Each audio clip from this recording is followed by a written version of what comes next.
Las 5 peores tragedias ocurridas en Latinoamérica. Saludos amigos, en esta oportunidad voy a hablarles sobre 5 de las peores tragedias que han sucedido en Latinoamérica. En el siguiente top vamos a echar un vistazo a un conjunto de eventos catastróficos sucedidos en diversos países de Latinoamérica que, debido a las circunstancias que los originaron y su magnitud en pérdidas de vidas humanas, pueden ser calificadas como las peores tragedias ocurridas en el continente. Pero antes, quiero invitarte a que te suscribas a mi canal, me dejes tu like y le des clic a la campanita de notificaciones para mantenerte al tanto de mis actualizaciones, es decir, para que no te pierdas ninguno de mis futuros contenidos.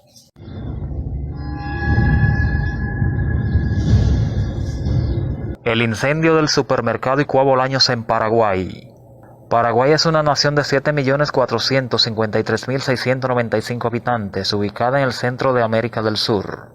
Fue escenario de un terrible suceso acontecido el domingo 1 de agosto de 2004, en el cual perdieron la vida cerca de 400 personas, entre hombres, mujeres y niños, a consecuencia de un incendio en el supermercado Icua Bolaños, ubicado en las avenidas Artigas y Santísima Trinidad de la ciudad de Asunción, la capital del país.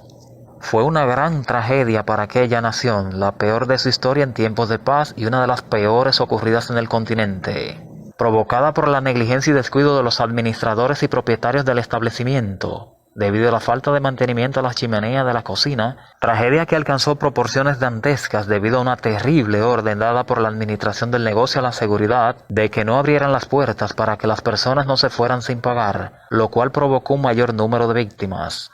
Era domingo festivo en aquella nación, ya que en la fecha se celebra el Día de la Amistad. Además, muchos paraguayos habían cobrado su salario mensual, de modo que las familias se apresuraban a realizar sus compras de fin de mes para compartir y festejar en casa. Pero el ambiente alegre y relajado de la jornada para nada hacía prever la gran tragedia que se avecinaba.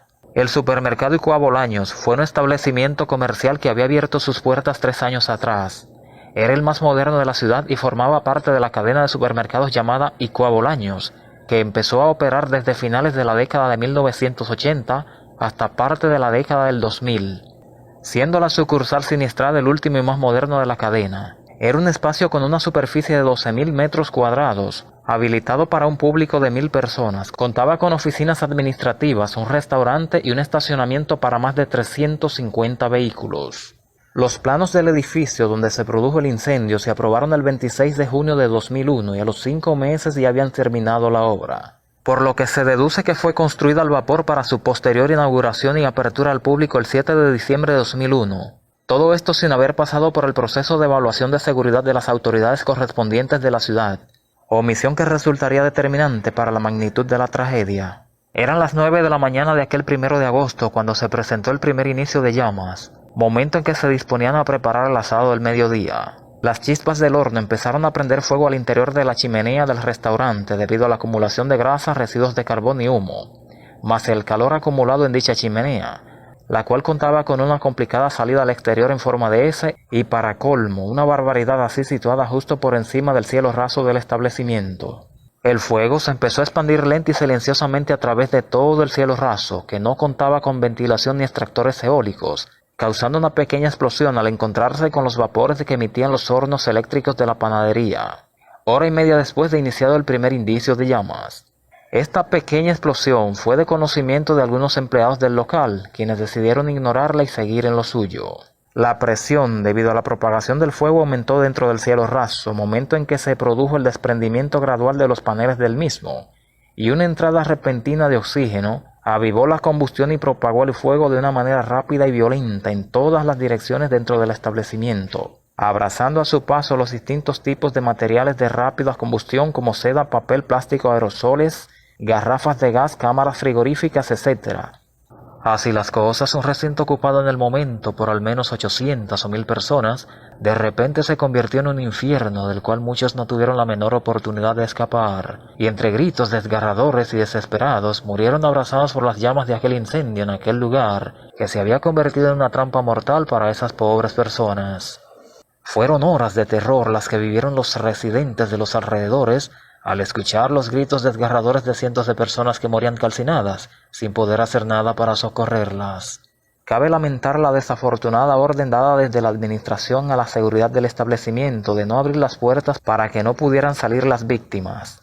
En la mente negra y malvada de los administradores y dueños de aquel supermercado, era más importante intentar salvar unas baratijas que de todos modos estaban destinadas a perderse que salvar las vidas de aquellas infortunadas personas. Las investigaciones y juicios posteriores empezaron a revelar los culpables de aquella gran tragedia y establecer responsabilidades. Fueron procesados los dueños, accionistas, administradores y un miembro de la seguridad del supermercado, así como los ingenieros y arquitectos encargados de su diseño y construcción. También algunos funcionarios municipales culpables por omisión del deber. Sin embargo, luego de una serie de juicios y deliberaciones, para amargura y decepción de los familiares de las víctimas y los sobrevivientes de la catástrofe, los responsables solo fueron condenados a penas muy leves en relación a la magnitud de la tragedia, y los afectados ni siquiera fueron indemnizados, siendo esto causa de gran enojo traducido en violentas protestas, muertes por infartos y suicidios por depresión.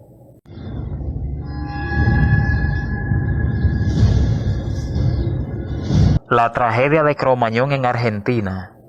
Era el 30 de diciembre de 2004 cuando una multitud de personas se daba cita en una discoteca del centro de Buenos Aires, llamada República de Cromañón, para disfrutar de un concierto amenizado por una popular banda de rock local llamada Los Callejeros. Saltos, bengalas, alcohol, bullicio y euforia juvenil era el ambiente en el lugar, cuando de repente se desató un terrible incendio que acabó con la vida de 194 personas y más de 1.400 resultaron heridas, en lo que constituye el peor desastre durante un espectáculo en Argentina. La banda Callejeros era una popular banda que a mediados de los 90 y principios de los 2000 convocaba multitudes a sus conciertos. En esa ocasión se disponía a realizar su última presentación del año, sin tal vez imaginar que también sería la última de su existencia como agrupación artística, y menos el último concierto al cual les tocaría asistir a muchos de sus fanáticos. A pensar, a reaccionar, a relajar y a despotricar, a consumirme, a incendiarme, vociferaba eufórico el Pato Fontanet, líder de la banda y alma de la fiesta, antes de empezar a cantar distinto uno de sus temas, mas no pudo terminar la interpretación.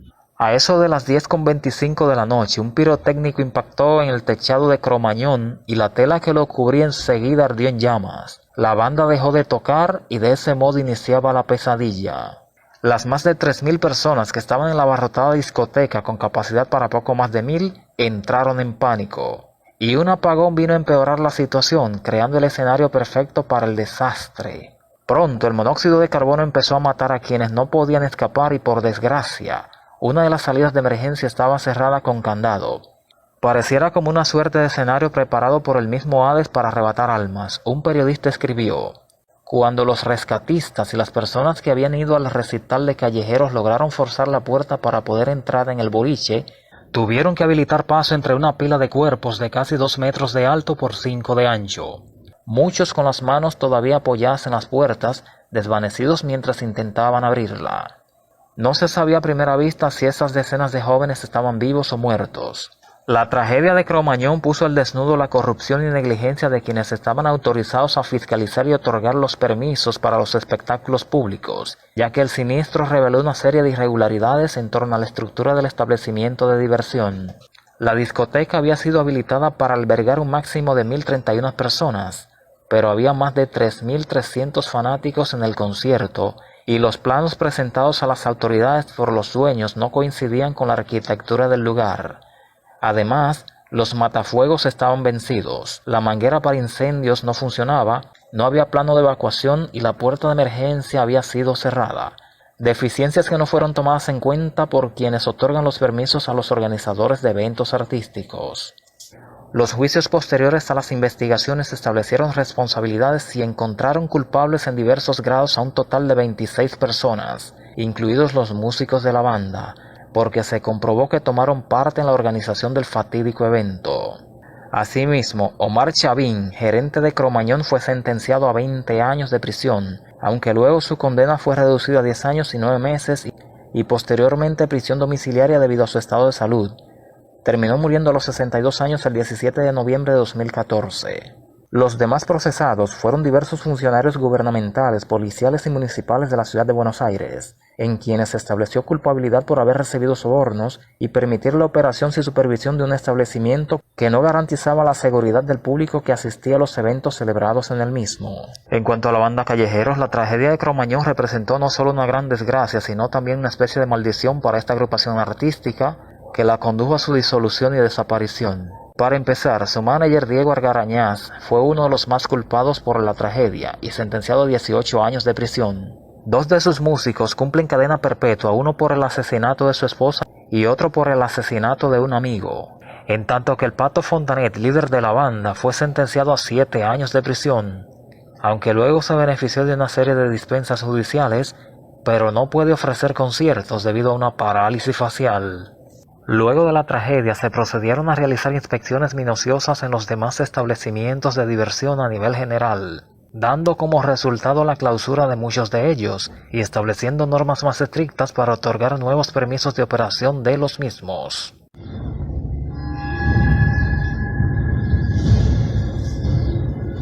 Suicidio masivo en Johnstown, Guyana.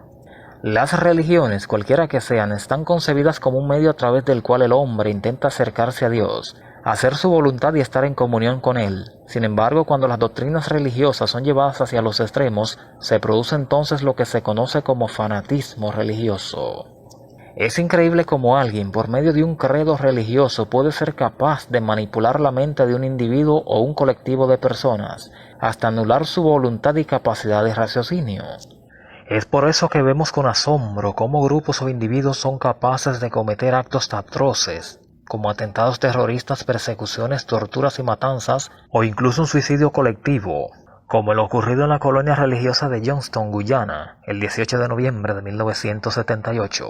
Johnstown fue el nombre informal del proyecto agrícola del Templo del Pueblo, una comunidad religiosa estadounidense que se estableció al noroeste de la República Corporativa de Guyana, una pequeña nación situada al norte de Sudamérica que hace frontera con Surinam, Brasil y Venezuela.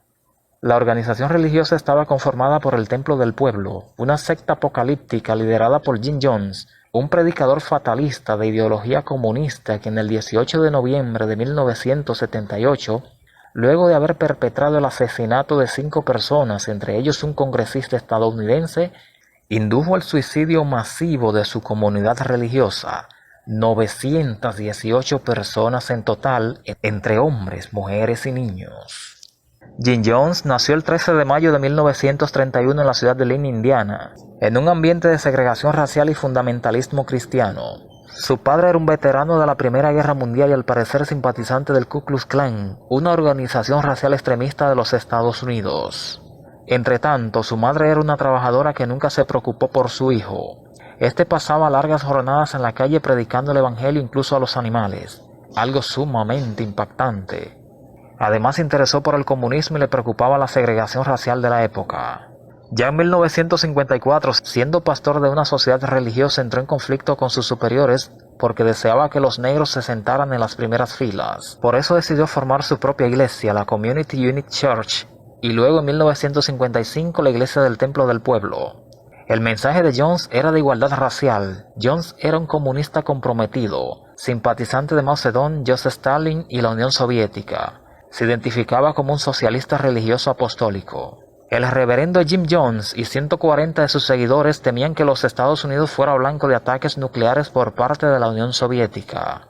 Por eso se trasladaron a Redwood Valley, en el condado de Mendocino, California, donde creían sentirse a salvo. Su congregación se vio a punto de desaparecer, pero Jones aseguró una afiliación con la denominación de los discípulos de Cristo, y con eso consiguió que su movimiento religioso sobreviviera. La congregación volvió a establecerse en San Francisco, California en 1971, pero luego de una serie de investigaciones por escándalos, Jones resolvió abandonar los Estados Unidos para poder operar lejos de la intervención de las autoridades estadounidenses y de los miembros que tenían parientes preocupados. El destino escogido fue Guyana, hacia donde viajó Jones en 1974 para arrendarle al gobierno de ese país un terreno de más de 12 kilómetros de extensión en donde los miembros del Templo del Pueblo iniciaron la construcción de Johnstown bajo la supervisión de los líderes de la comunidad. Jones regresó a California para animar a sus seguidores a mudarse a Johnstown. Durante ese periodo se hizo enormemente popular y su feligresía pasó de 50 a más de 900 miembros en apenas un año, entre 1977 y 1978. Sus seguidores estaban entusiasmados porque les había prometido un paraíso. Sin embargo, el paraíso prometido pronto se convirtió en un infierno, en donde los miembros de la comunidad se vieron forzados a trabajar en labores agrícolas y criando animales para el proyecto agrícola del templo del pueblo, en jornadas de 12 horas, 6 días a la semana y bajo un régimen de servidumbre, en donde no tenían libertad y apenas se les alimentaba, en tanto que a los miembros indisciplinados se les sometía a torturas y quienes intentaran escapar eran drogados e inhabilitados por parte de un cuerpo armado encargado de la custodia de la colonia.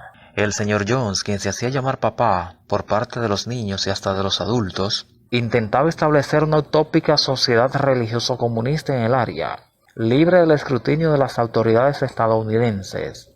Sin embargo, estas no fueron ajenas a lo que sucedía en la colonia, por lo cual Leo Ryan, un senador estadounidense, se interesó en el asunto y realizó un viaje de inspección a la colonia, acompañado de una comitiva de periodistas. Fueron recibidos de manera cordial al principio, pero luego las cosas se fueron poniendo tensas y a la hora de marcharse el congresista invitó a quienes se quisieran ir a que lo acompañaran, ocasión que aprovechó Jones para infiltrar a sus leales armados, con la encomienda de asesinar al congresista y a sus acompañantes. Ese mismo día 18 de noviembre, tras los crímenes cometidos, Jones sintió que su paraíso se había perdido y que no había otra salida que el suicidio.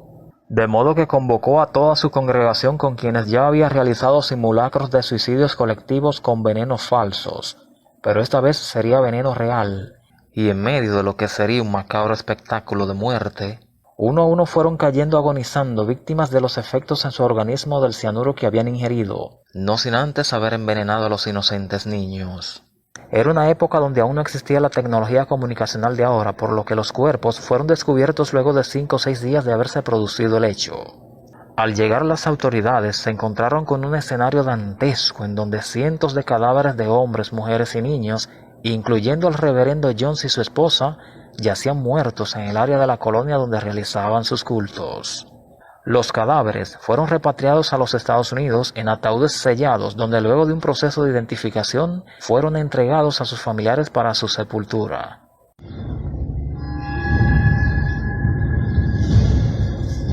Tragedia del Estadio Nacional del Perú. Los eventos deportivos, sobre todo los de alta competición como los campeonatos internacionales o las olimpiadas, son eventos que convocan a multitudes, sobre todo si se trata de un deporte rey como lo es el fútbol. Son escenarios donde reina la algarabía y las pasiones se desbordan, con cada bando aupando al equipo de su preferencia, pero bajo condiciones inoportunas que se presenten en el momento equivocado, ese público eufórico y exaltado es capaz de convertirse en un tsunami devastador y difícil de contener. La tragedia del Estadio Nacional del Perú fue un terrible suceso ocurrido el 24 de mayo de 1964 en el Estadio Nacional de Lima, la capital del país, que provocó la muerte de 328 personas y más de 500 resultaron heridas. Es considerada como la mayor tragedia en un estadio de fútbol de todos los tiempos. Aquel 24 de mayo de 1964 se enfrentaban en el Estadio Nacional del Perú las selecciones de Perú y Argentina, en una final clasificatoria para las Olimpiadas de Tokio. Aquel día se jugó en un estadio nacional a toda capacidad, con una asistencia oficial de 47.197 fanáticos.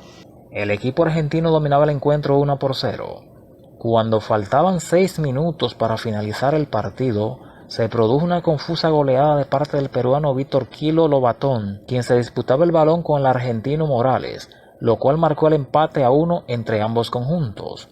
No obstante, el árbitro uruguayo Ángel Eduardo Pasos Bianchi no quedó convencido de la jugada y decidió anular el gol del empate, lo cual desató todos los demonios. Aquella decisión provocó un estallido de rabia colectiva y numerosos aficionados encabezados por el Negro Bomba se lanzaron al terreno para agredir al árbitro. Los policías a cargo de la seguridad respondieron soltándole unos perros a los aficionados peruanos, lo cual enardeció aún más la ira colectiva y los fanáticos de ambas nacionalidades se liaron entonces a palos y navajazos. La policía peruana se vio desbordada por la batalla campal que se formó en las tribunas y en un intento por detener los disturbios arrojaron gases lacrimógenos, lo cual solo empeoró la situación, porque provocó una estampida brutal de cientos de personas tratando de huir. El recinto deportivo se convirtió en una trampa mortal debido a que las puertas estaban cerradas, imposibilitando la salida de la gente. Luego se supo que las puertas habían sido cerradas por la policía, creyendo que la gente se calmaría y regresaría a sus asientos. Aquella tragedia produjo un saldo de 328 muertos, entre los que se encontraban muchos niños y ancianos. Pero los disturbios no se limitaron al Estadio Nacional, pues los fanáticos enardecidos que lograron escapar ilesos protagonizaron actos vandálicos por toda la ciudad y se dedicaron a saquear comercios, destrozar vehículos, viviendas y restaurantes. Pero sobre todo, la ira iba dirigida contra la policía, que fue vista como responsable de la horrible situación desatada, así que los manifestantes cargaron contra las patrullas policiales apostadas en los alrededores del estadio, asesinando a golpes a 2 policías e hiriendo a otros tantos en el acto. A raíz de este grave incidente, la capacidad del estadio fue reducida de 53.000 a 45.000 espectadores. El árbitro abandonó Lima en la madrugada del 25 de mayo, en tanto que el comandante policial Jorge de Azambuja, a cargo de la seguridad, quien sería señalado como el culpable 7 años después, se lamentaba de haber dado la orden de lanzar bombas lacrimógenas contra el público sin prever las terribles consecuencias de aquella decisión. El informe forense del Hospital Limeño 2 de mayo indicó que el 90% de las víctimas murieron asfixiadas. Los demás murieron por diferentes tipos de traumatismos. El informe presentado por el juez Benjamín Castañeda, quien se encargó de la investigación, concluyó que hubo una siniestra conjura para avasallar al pueblo, con un trasfondo pendiente de investigación. Finalmente, el encuentro fue suspendido y se le asignó la victoria a Argentina 1-0. El campeonato preolímpico también fue suspendido. Al momento de la suspensión, Argentina se encontraba liderando la tabla de posiciones y al suspenderse el torneo se decidió otorgarle el título de campeón a Argentina y por ende el cupo clasificatorio a los Juegos Olímpicos. Entretanto, Perú, tras perder, clasificó para un repechaje ante Brasil en Río de Janeiro. Brasil ganó el encuentro 4-0 y se clasificó para los Juegos Olímpicos de Tokio de 1964. El juez Castañeda fue apartado del caso y nadie fue procesado por la tragedia de aquel día, que quedó marcado como un día fatídico para el Perú.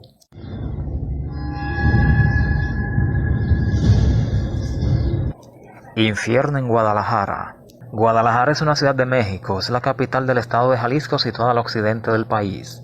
Tiene una población de 1.385.621 habitantes y es la segunda ciudad más importante de México.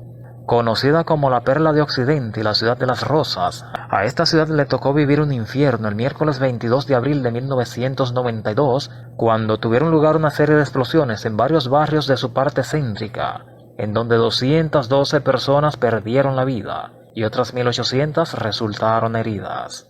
Se trató de una tragedia originada por absoluta negligencia y perfectamente evitable, ya que desde 3 días antes los vecinos en el barrio céntrico de Analco y las colonias Atlas, San Carlos y Las Conchas reportaron a las autoridades un fuerte y extraño olor a gasolina, que además también salía de los grifos del agua.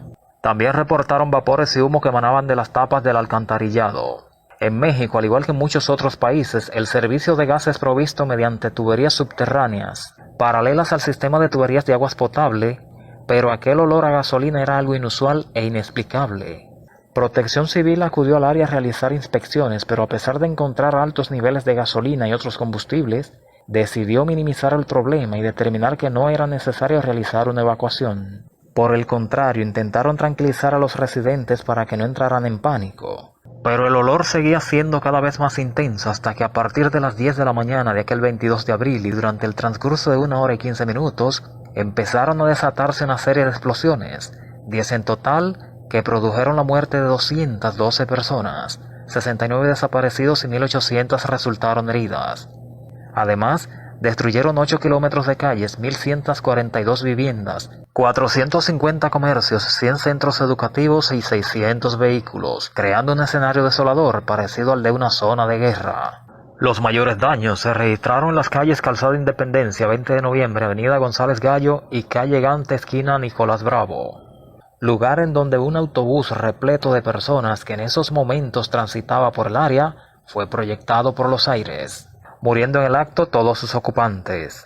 Para prevenir nuevas explosiones, residentes atemorizados de toda la zona metropolitana procedieron a destapar las alcantarillas para liberar los gases que pudieran haber en ellas.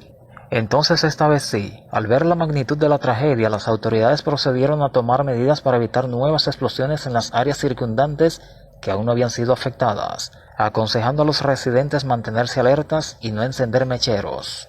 Las investigaciones posteriores no arrojaron resultados precisos ni concluyentes, vinculando las explosiones a una serie de posibles causas, entre ellas, unos tubos de la compañía Pemex, que recientemente habían sido reemplazados y mal colocados, desde los cuales se produjeron fugas de combustible que por efecto de las altas temperaturas o alguna chispa, dieron lugar a las explosiones. También se mencionaron errores de diseño en el sistema de alcantarillado e incluso se planteó la posibilidad de que alguien de manera deliberada o por accidente hubiera vertido combustible en el alcantarillado. Fuera como fuere, los funcionarios del gobierno del estado y funcionarios de Pemex se disputaron la culpa por la tragedia, y aunque hubo detenciones de numerosas personas presuntamente implicadas por negligencia u omisión, al final todas fueron exoneradas de culpa y liberadas, quedando las víctimas de aquel terrible suceso solo con la frustración y el dolor por las pérdidas de vidas humanas y materiales. Y bien amigos, de este modo finalizamos con nuestro top. Déjenme su opinión en los comentarios y no se olviden suscribirse, dejar su like y activar la campanita de notificaciones para mantenerse al tanto de mis actualizaciones, es decir, para que no se pierda ninguno de mis futuros contenidos. Pásenla bien y hasta la próxima.